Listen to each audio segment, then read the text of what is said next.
1517년 10월 31일 루터라는 사람이 로마 가톨릭의 문제에 의문을 제기하고 95개의 반박문, 그러니까 95개의 질문을 비텐베르그 대학 성당에 붙였습니다. 토론을 하자는 것이었습니다.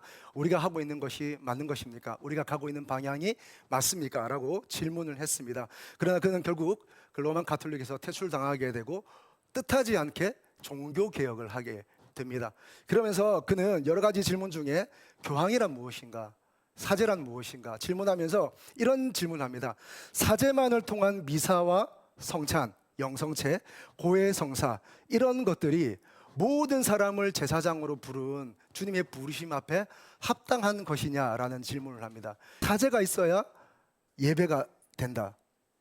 그리고 사제가 있어야 성찬이 이루어진다. 그리고 사제를 통해서 사제에게 자기의 잘못을 고백할 때 그 사제가 그 회개와 고백을 하나님께 올려드린다. 다시 말하면 예수 그리스도 외에 다른 중보자가 있다거나 있는 역할을 하는 것입니다. 거기에 대한 근원적인 질문을 합니다. 그래서 그는 베드로전서 2장 9절에 우리가 예수님 앞에서 부름받은 모든 사람이 왕 같은 제사장이다, 그렇게 선포하면서 모두가 제사장이라는 뜻의 만인 제사장설을 주창하게 됩니다. 그래서 모든 사람이 제사장으로 부름받았던 거죠. 사랑하는 여러분, 기억하시기 바랍니다. 우리의 부르심은, 우리의 구원은 제사장으로 부름받았다는 사실을 기억하시기 바랍니다.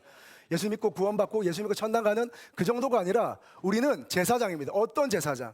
왕 같은 제사장입니다. 할렐루야. 그 은혜와 기름 부으심이 충만하기를 축복합니다. 오늘 본문은 이렇게 제사장으로 부름받은 우리가 어떻게 하나님의 사명을 감당하는 자로 서게 되는지 그것을 나타내고 있습니다. 오늘 말씀이 조금 어려울 수 있습니다. 제가 말씀을 준비하면서 히브리어 단어 4가지를 중심으로 해서 말씀을 나눌 텐데 또 들어보시면 그렇게 어려운 단어들은 아닙니다. 또 어디선가 한번 들었던 이야기고 또 어디선가 한번 들을 법한, 그리고 우리 말씀 속에서 이미 한 번은 들은 그런 말씀들입니다. 함께 나누어 보도록 하겠습니다. 자, 우리의 부르심은 어떠할까요? 자, 첫 번째, 주님이 우리를 부르실 때 피로 씻어 흠이 없게 하신다는 사실입니다. 1절과 2절의 말씀 같이 읽어 주십시오. 1절과 2절입니다.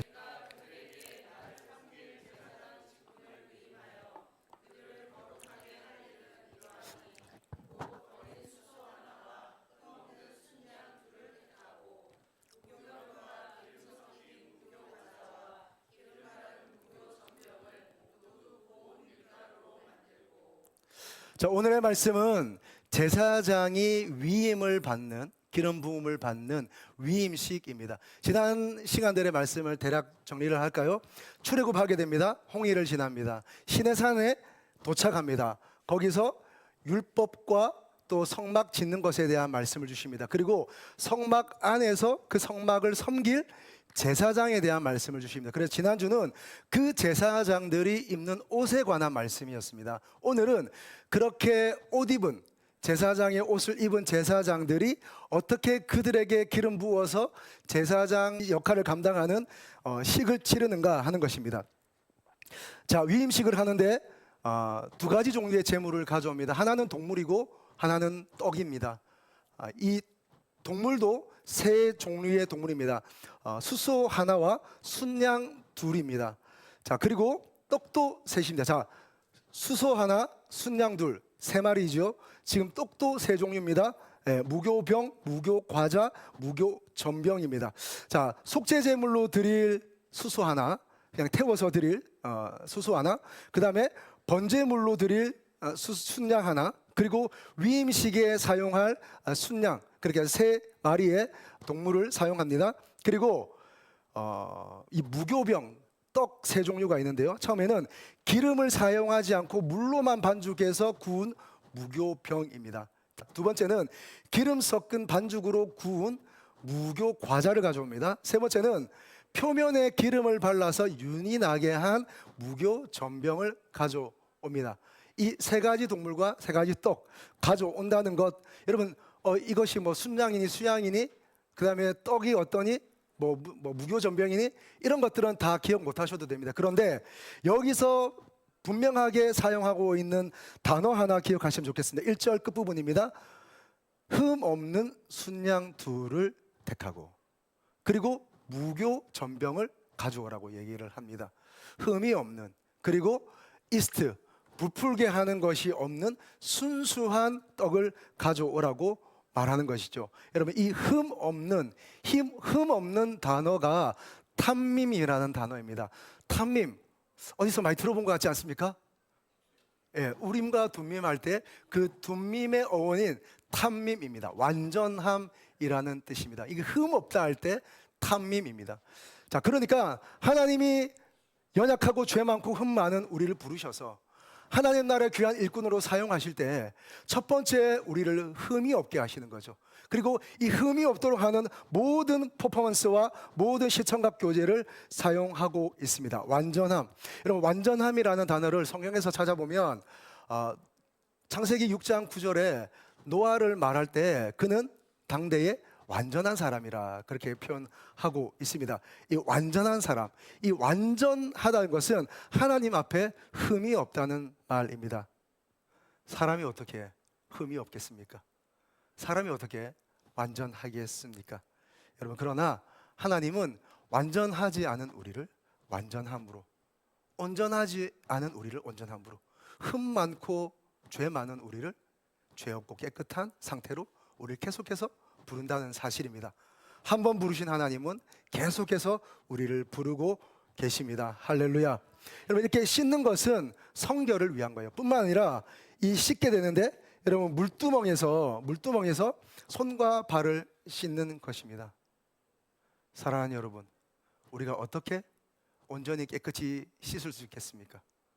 우리가 어떻게 모든 죄를 깨끗이 도말시킬 수가 있겠습니까? 우리의 힘으로는 부족합니다. 율법으로는 부족합니다. 아니, 되지 않습니다. 우리의 열심히 살아도 우리는 되지 않습니다. 베드인 세상에서 나도 베드로 함께 섞여가는 우리가 열심히 살면 살수록 죄를 생산하는 것 뿐입니다. 그러면 어떻게 해야 될까요? 예수 그리스도로, 그의 피로 씻겨지는 줄로 믿습니다. 할렐루야. 예수님의 피로 씻는 겁니다. 예수님의 피로. 예수님의 피가 있어야 되는 겁니다. 계속해서 오늘 출애굽기 가운데 강조하여 말하는 것은 예수님의 피입니다. 예수님의 피. 그 예수님의 피, 어린 양의 피라고 말하는 그 피로 우리가 깨끗이 씻어져야 하는 겁니다. 여러분, 오늘 다 읽지는 않았지만 나중에 제사장 위임식 가운데 순양을 잡아서 피를 받아냅니다. 그리고 그 피를 가지고 제단 뿔 4군데 손으로 바릅니다. 그리고 그 피를 취해서 제사장 오른쪽 귓볼에 묻힙니다. 그리고 오른손 엄지에 묻힙니다. 그리고 오른발 엄지에 묻힙니다. 이건 뭘까요?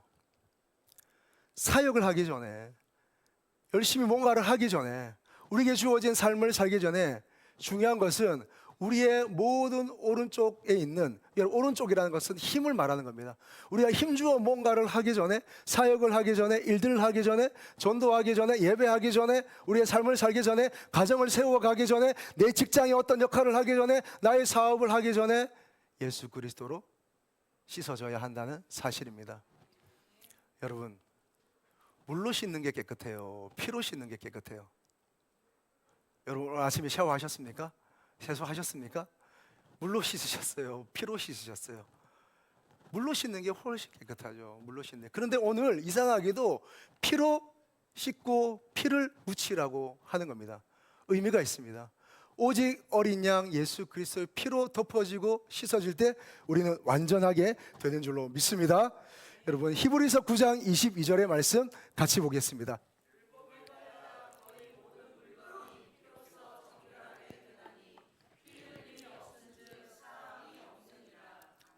피 흘림이 없은즉 죄 사함이 없습니다. 그렇기 때문에 우리의 모든 죄를 씻고 우리의 모든 허물을 덮기 위해서 주님 어린 양의 피로 우리가 씻겨져야 됩니다. 왜일까요? 피 안에 생명이 있기 때문입니다. 이 생명의 피로 온전히 씻음 받으기를 주님의 이름으로 축복합니다. 자, 두 번째는 이렇게 깨끗한 온전함으로 부르신 하나님이 우리를 거룩하게 구별하십니다. 여러분, 우리가 제사장의 부름 가운데서 제사장의 일을 감당하기 위해서 우리가 중요한 것은 씻겨지고, 두 번째 구별되어야 하는 것입니다. 여러분, 구별된다. 여러분, 제가 이미 뭐 다 알려드렸는데요. 여러분, 구별한다, 거룩하게 구별한다고 할 때 여기에 네제르라는 단어가 있습니다. 이 네제르에서 나지르라는 단어가 나옵니다. 이 나지르는 나실이라는 단어입니다. 나실인, 나지르.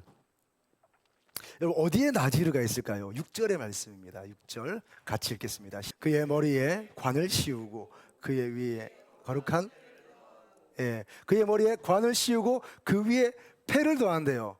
패. 이 패 위에 어떤 글자가 새겨져 있는지 기억나십니까? 여호와께 성결, 카도시 아도나이, 여호와께 성결이라는 단어를 써 놓았습니다. 그리고 그 글자를 받치고 있는 그 패의 이름이 네제르입니다. 그 패의 이름이 네제르입니다. 여기서 나실이라는 나지르라는 단어가 나오는 것입니다. 여러분, 나실은 여호와께 성결, 여호와께 헌신하는 겁니다. 여러분, 나실인이는 어떤 사람일까요? 세 가지를 하면 안 됩니다. 첫 번째, 포도주나 독주를 마시면 안 됩니다. 그래서 포도도 먹어서는 안 되고요, 포도 씨도 먹어서 안 됩니다. 포도 껍질도 먹어서는 안 됩니다. 포도를 재배해서는 안 됩니다. 하여튼 포도주와 관련된 것은 절대 해서는 안 됩니다. 두 번째는 머리에 삭도를 대지 않습니다. 왜 머리에 삭도를 대서 안 될까요? 이 머리는 여호와께 성결, 넷제르, 하나님의 관으로 덮인 사람이기 때문에 그가 나신인으로 서원한 그 기간 동안에는 머리에 삭도를 대지 말라고 합니다. 그리고 또 하나는 그 기간 동안 시체를 만져서는 안 됩니다. 미니멈 30일입니다.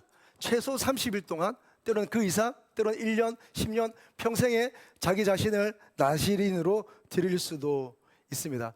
여러분, 성경에 나실인으로 머리를 깎지 않다가 머리 깎은 예가 하나 나오거든요. 사도행전 19장입니다. 사도행전 19장에 보면 바울이 선교 여행을 다녀온 후에 예루살렘에서 자기가 하나님께 성원한 것이 있어서, 그리고 제사를 드리고, 그리고 자기 머리를 깎았다라고 그런 표현이 있습니다. 나실인으로 드렸다가 다시 그 기간이 끝나면서 자기의 머리를 깎은 것이죠. 여러분, 성경에 대표적인 두 명의 나실인이 나옵니다. 하나는 우리가 너무 잘 알고 있는 삼손, 그리고 한 명의 나실인은 다니엘입니다. 여러분, 두 사람은 너무나 현격한 차이가 있죠. 여러분, 삼손은 어떤 사람입니까? 일단 피지컬이 좋습니다. 덩치가 좋아요, 몸이 좋아요, 힘이 있어요. 그런데 체력이나 인내심은 그렇지 않은 것 같습니다. 여러분, 삼손은 얼마나 힘이 좋았냐면 나귀 턱뼈 하나로 수천 명을 여러분 무찌릅니다. 사자를 잡아서 손으로 사자 입을 찢어버린 사람이었습니다. 그런데 이 삼손은 그런 하나님의 은사와 하나님의 힘에도 불구하고 계속해서 눈에 보이는 것을 따라간 사람이었습니다. 눈에 보이는 것을 따라가고, 그리고 그것을 붙잡고, 그리고 그는 그 힘을 발휘하는 일들이 순간순간인 거예요. 순간 은혜를 받아서 힘을 발휘하다가 또 죄악으로 돌아가고, 순간 은혜를 받았지만 또 죄악으로 돌아가고, 순간 말씀을 받았지만 또다시 죄악으로 돌아가고, 그러기를 반복하는 그런 사람이었습니다. 그런데 다니엘은 어떻습니까? 한번 하나님께 뜻을 정하고 자기의 몸을 더럽히지 않겠다고 결정하고, 그리고 묵묵히 자기의 길을 걸어갑니다. 목숨의 위협을 받아도, 공격을 받아도, 그러나 그는 끝까지 자기의 길을, 하나님 앞에서 선한 길을 걸어갑니다. 여러분, 다니엘이 사자굴에 들어갔던 이야기 잘 아시죠? 어떻게 해서 들어갔을까요?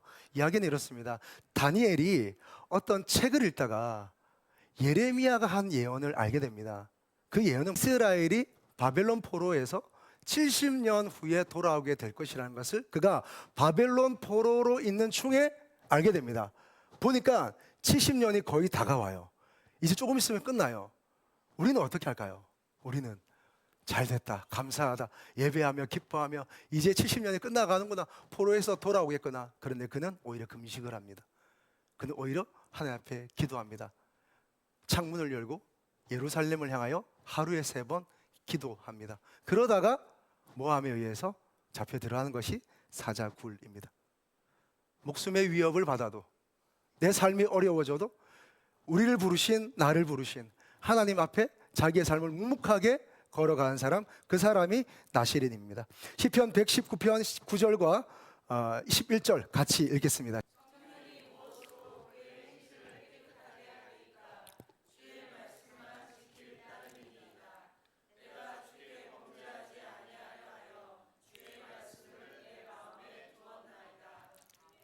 여러분, 하나님이 우리를 성전으로 부르실 뿐만 아니라 성전을 섬기는, 하나님 나라를 섬기는 제사장으로 부르셨습니다. 아멘이십니까?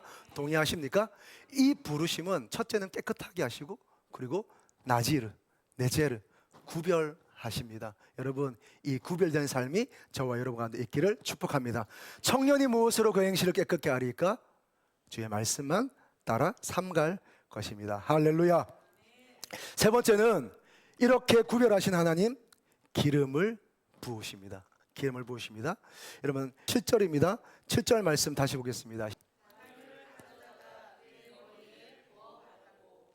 자, 깨끗게 하신 하나님, 구별하신 하나님, 이제 기름을 부으시는데, 여러분 6절부터 보면 그 머리에 관을 씌우고 그 위에 거룩한 패를 더하고, 그리고 관유를 붓습니다. 이 관유, 물 부을 관자에 기름 유자, 기름을 붓는다는 말입니다. 여러분, 우리가 그렇게 잘 알고 있는 어노인팅이라는 단어가 이 관유라는 말에서 나옵니다. 이 관유를 영어로 하면 어노인팅 오일입니다. 붓는 것입니다. 자, 그 위에 붓습니다. 이 관유를 가져다가 그의 머리에 부어 바르고 할 때, 이 부어 바르고, 이 붓는다는 단어가 마사흐입니다. 마사흐. 이 마사흐라는 단어는 나중에 뭘로 바뀔까요? 메시아라는 단어로 바뀝니다. 메시아, 기름 부음 받은 자. 히브리어로 하면 메시아, 헬라어로 하면 그리스도가 되는 것입니다. 기름 부음 받은 자입니다. 여러분, 기름은 세 사람에게 붓습니다. 첫 번째는 왕에게 붓습니다. 왕. 두 번째는 오늘처럼 제사의 직무를 감당할 제사장에게 붓습니다. 세 번째는 하나님의 나라의 말씀을 전할 선지자들에게 붓습니다. 여러분, 예수 무엇입니까? 예수 그리스도이십니다. 예수님은 이 세 가지 일을 다 감당하십니다. 이 기름 부음 받은 자, 그리고 이 삼중직을 감당하시는 바로 예수님이십니다. 예수님이야말로 우리의 제사장이신 줄로 믿습니다. 우리의 왕이시고, 우리의 제사장이시고, 우리의 선지자이십니다. 할렐루야. 예수님이 우리를 다스리세요. 예수님이 우리의 모든 죄와 허물을 깨끗게 하십니다. 예수님이 우리가 어디로 가야 하는지 그 길을 안내해 주십니다. 선지해 주시고 선견해 주십니다. 우리를 그렇게 가르쳐 주십니다. 자, 이렇게 제사장에게 기름 붓는 것을 모델로 삼아서, 그리고 이것은 그림자입니다. 예표입니다. 진짜 온 삼중직을 잘 감당할 진짜 기름 부음 받은 자, 메시아, 그분이 바로 예수 그리스도이신데, 그 올자의 표상입니다. 그리고 여러분, 기름 부음 받은 자, 메시아, 그리스도 예수는 우리에게도 기름 부어 주십니다. 할렐루야. 여러분, 차를 운전할 때 차에 뭐가 있어야 됩니까? 엔진만 있으면 됩니까? 차 모형만 있으면 됩니까? 핸들만 있으면 됩니까? 그 모든 것이 다 있어도 이것이 없으면 절대 움직이지 않습니다. 그것은 기름입니다. 여러분, 집을 지었다고 그 집이 온전하게 집의 역할을 하는 것은 아닙니다. 그 집에 누가 살아야 됩니까? 사람이 살아야 됩니다. 사람이 살아야 그 집에 생기가 넘치는 거죠. 여러분, 사람이 산다고 다 사는 게 아닙니다. 누워서 산다면 그것이 무슨 의미가 있겠습니까? 사람에게는 생기가 있어야 하는 것입니다. 사람에게 기쁨이 있어야 합니다. 이 모든 것을 가능케 하신 분이 바로 성령님이십니다. 할렐루야. 예수님, 우리에게 성령을 부으세요. 할렐루야. 오늘 성령으로 충만하시기를 주님의 이름으로 축복합니다. 여러분, 고린도 후서 1장 21절의 말씀입니다. 우리를 너희와 함께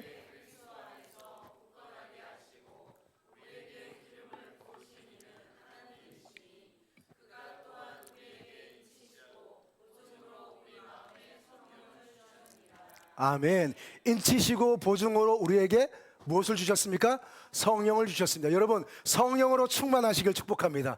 성령으로 가득하시길 주님으로 축복합니다. 할렐루야. 여러분, 아멘으로 받으십시오. 여러분, 성령으로 기름 부어 주옵소서. 능력으로 충만하옵소서. 주님, 지혜로 기름 부어 주옵소서. 예배의 기름을 부어 주옵소서. 은사의 기름을 부어 주옵소서. 치유로 기름 부어 주옵소서. 재정의 기름을, 사역의 기름을 부어 주옵소서. 전도의 기름을 부어 주옵소서. 할렐루야. 이와 같은 기름으로 충만하시기를 주님의 이름으로 축복합니다. 충만해야 합니다. 충만해야.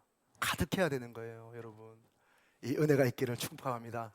깨끗게 하신 하나님 구별하시고, 구별하신 하나님 다시 기름 부어 주십니다. 충만하게 하시는 거죠.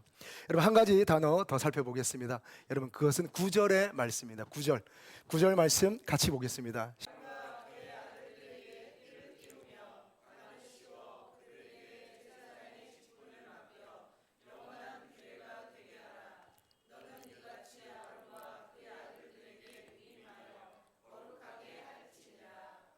아멘. 자, 나머지 10절부터 나오는 이야기들은 이 위임식에 대한 구체적인 행위들이 나오게 되는 것입니다. 이제 9절 안에 대략의 내용들이 다 있습니다. 자, 하나님이 성막을 섬길 제사장을 부르셔서, 그리고 첫 번째 뭘 하십니까?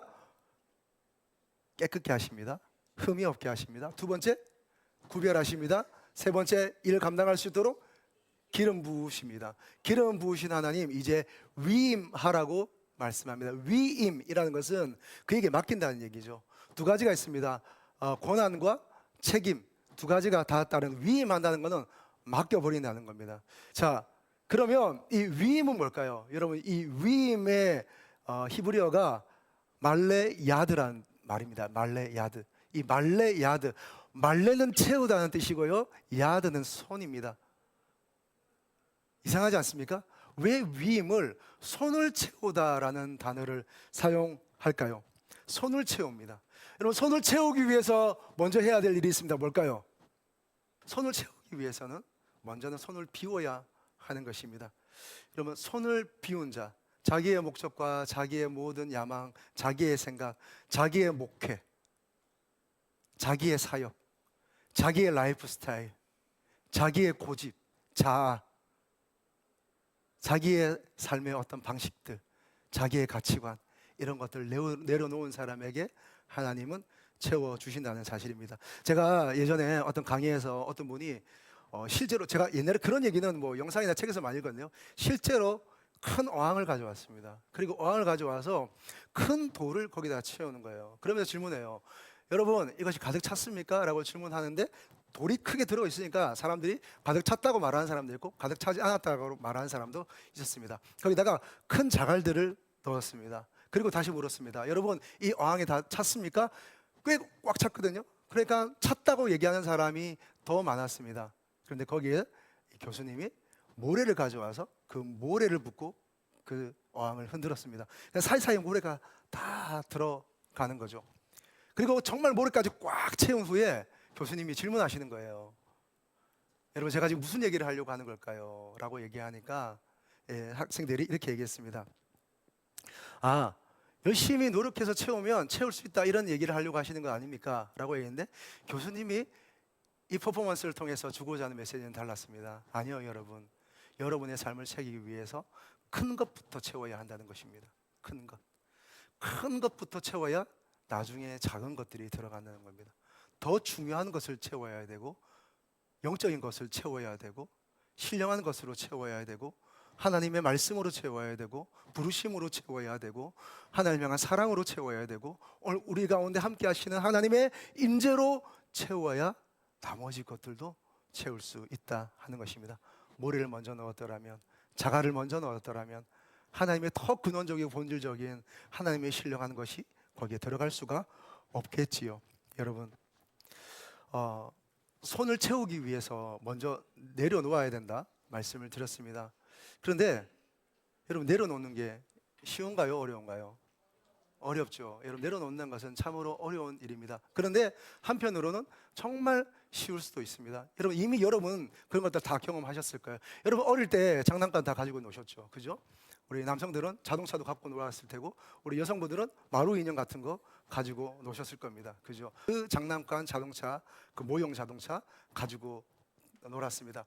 우리 어릴 때는 당기면 나가는 것도 없어가지고 막 그냥 막 던지고 이랬는데, 그런 자동차, 여러분 지금도 그거 가지고 노시는 분 계십니까? 없으시죠? 왜? 이제는 진짜가 있거든요. 어릴 때 가지고 놀던 그 자동차 아니라 내가 진짜 기름을 넣어서 가는 자동차가 있거든요. 어릴 때 가지고 놀던 그 인형과 비교도 안 되는 또 다른 것들이, 나에게 실제적인 것들이 있거든요. 여러분, 내려놓음은 이런 것입니다. 내가 성숙하고 내가 진짜를 가졌을 때는 가짜를 버리는 거예요. 아니, 버려라 해서 버리는 게 아니라 진짜를 경험한 사람은 그 가짜에 만족할 수 없는 겁니다. 여러분, 진짜를 본 사람은 실루엣에 만족할 수가 없어요. 그래서 그 그림자를 버리는 겁니다. 가짜를 보는 겁니다. 여러분, 태양을 본 사람은 촛불에 만족할 수 없다, 이런 말이 있습니다. 진짜를 본 사람은 가짜로 만족할 수가 없는 거죠.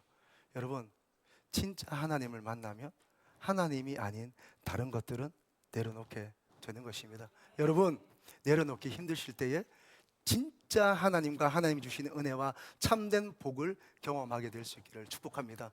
여러분, 우리가 어떤 꿈을 꾸고 살아야 하겠습니까?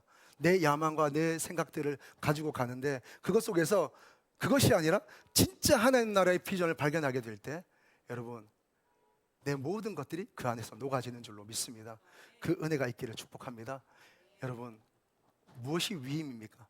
무엇이 하나님의 그 맡겨주심입니까? 그것은 내 손이 비워진 상태에서 하나님의 사명과 하나님의 부르심으로 가득 찰 때 진짜 위임받은, 부르심받은 삶을 살게 되는 줄로 믿습니다.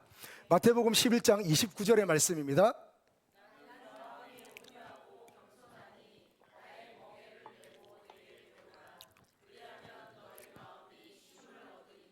아멘. 저는 예전에 이 말이 도저히 이해가 안 갔어요. 멍해가 쉽다니. 제가 어릴 때 등짐 좀 져봤거든요.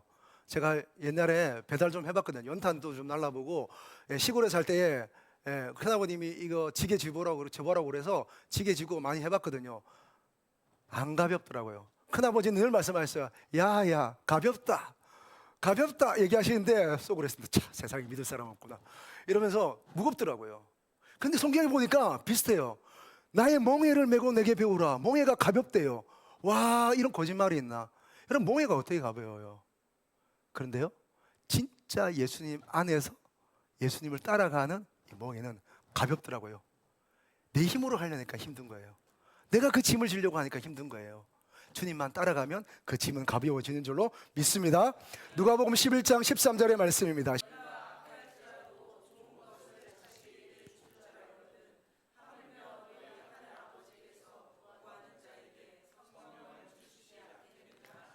할렐루야. 어떻게 이 멍에가 가벼워져요? 성령으로 가능한 줄로 믿습니다. 악한 자라도 자식에게 좋은 것을 줄 알거든 성령을 주시지 않겠느냐. 할렐루야. 이 성령으로 충만하시기를 주님으로 축복합니다. 예, 말씀 정리하겠습니다. 여러분, 하나님은 우리를 성막, 성전으로 부르시고, 그리고 종황목 같은 우리를 언약궤로 살게 하십니다. 그리고 하나님 나라를 섬길 수 없는 우리를 제사장으로 부르시고 그리스도로 옷 입혀 주셨습니다. 뿐만 아니라 여기서 섬길 수 있도록 흠 많은 우리를 흠없게 하시고, 세상과 똑같이 어울려서 뒹굴며 사는 우리를 따로 떼셔서 구별하여 주시고, 그리고 뿐만 아니라 우리에게 기름을 부으셔서 구별되고 기름 충만한 자로 우리를 사용하십니다. 그리고 우리의 빈손에 하나님의 비전과 하나님의 능력과 하나님의 사랑과 하나님의 말씀과 하나님의 생명과 하나님의 선한 것들로 우리를 채워주십니다. 할렐루야. 여러분, 이 부르심 가운데 더 마음 열 수 있기를 축복합니다. 이미 이렇게 부르셨어요. 이제 우리 차례입니다. 주님의 부르심은 너무 분명합니다. 여러분, 이 안으로 저와 함께 가지 않으시겠습니까? 우리 예수님과 함께 가지 않으시겠습니까? 여러분, 두려워 마세요. 주님이 우리를 이끌어 주십니다. 할렐루야. 여러분, 죄와 흠과 얼룩이 많던 우리를 하나님께서 깨끗하게 하셨습니다. 여러분, 한 가지 이야기만 나누고 마치려고 하는데요, 제가 아주 자주 얘기했던 것인데요, 제가 지난 수련회 갔을 때 이렇게 그 활주로 같은 모습으로 또 우리 아이들, 그 참여하는 모든 한 600명 아이들을 우리 모든 목사님 사모님들이 두 줄로 서서 이렇게 비행기 활주하는 그 아이들 같이 축복하는 마음으로 그 지나가는 아이들에게 양갈래로 서서 막 축복하는 시간이 있었습니다. 근데 그런 시간을 보내면서 저는 제가 아주 자주 얘기했지만 이게 생각났습니다. 여러분, 항공모함을 아시죠? 항공모함입니다.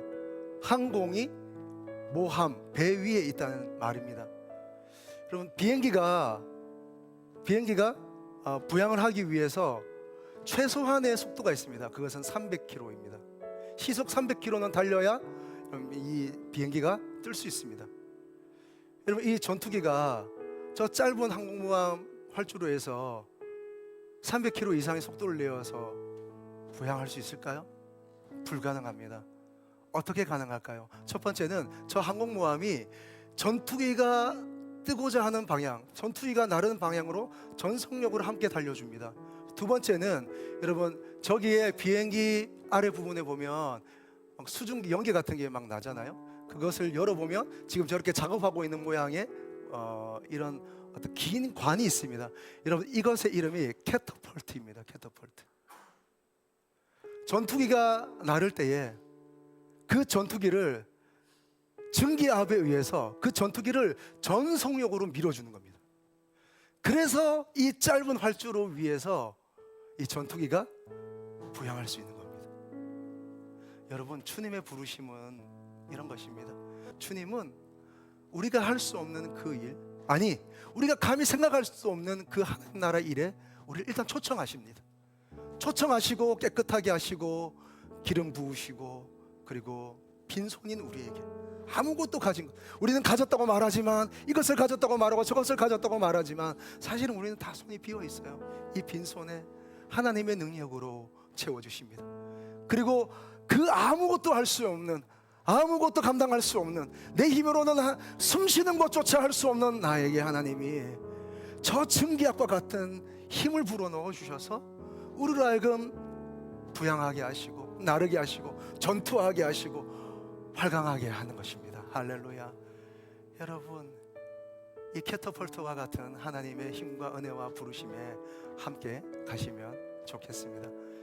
그런 삶을 사는 저와 여러분 될 수 있기를 주님의 이름으로 축복합니다.